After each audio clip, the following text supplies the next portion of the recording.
Hello সবাইকে, এটা হলো আমার রথের দিনের ভিডিও। আর রথের দিন আমরা কি কি করলাম সেটাই আজ তোমাদের সাথেও শেয়ার করব।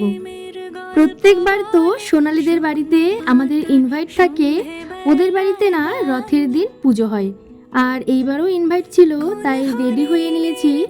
কিন্তু মৌরা এদিকে ফোন করে বলল যে ওদের আসতে কিছুটা সময় লাগবে।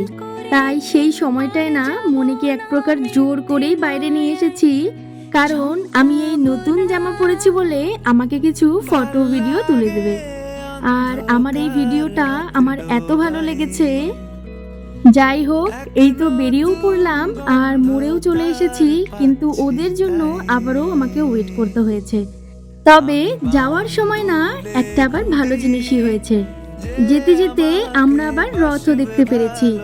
তবে একটা রথ নয়, কিন্তু দেখেছি দুটো রথ। আর এই যে এখন যে হলুদ রঙের রথটা তোমরা দেখতে পাচ্ছ, এটা সোনালীদের বাড়ি থেকেই বেরিয়েছিল। সেই জন্য তো আমি টোটোতে বসে বসেই ভাবছি যে গিয়ে সবার ফার্স্টে মনে হয় বকাই খাবো। এই তো চলেও এসেছি, এসে আবার সবার ফার্স্টে ঠান্ডা ঠান্ডা জুসও খেয়েছি। সেই জন্য না এখন আমার এক প্রকার ঠান্ডাই লেগে গিয়েছে। যাই হোক, অনেকক্ষণ ধরে বসে বসে গল্প করছিলাম, বুঝতেই তো পারছো অনেক দিন পর দেখা হলে যা হয় আর কি। এখানে প্রায় আমরা 1.5 ঘন্টা বসে বসে গল্প করেছি, কিন্তু তবুও আমাদের গল্পের আর শেষ হয় না। তারপরেই তো হুট করে প্ল্যান হলো যে একটু ছাদে গিয়ে ভিডিও বানাবো, কিন্তু ছাদে এসে তো আমরা হাসতে হাসতেই শেষ। এইদিকে তো সন্ধেও হয়ে গিয়েছে আর রথ ঘুরে বাড়ির নিচেও চলে এসেছে। চলো তোমাদেরকেও দেখাই। সেই জন্য আর দেরি না করে এখন আমরা প্রসাদ খেতেও বসে পড়েছি।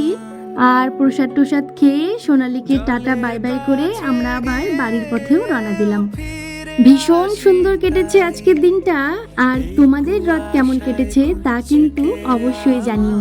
তাহলে চলো আজ আসি, টাটা।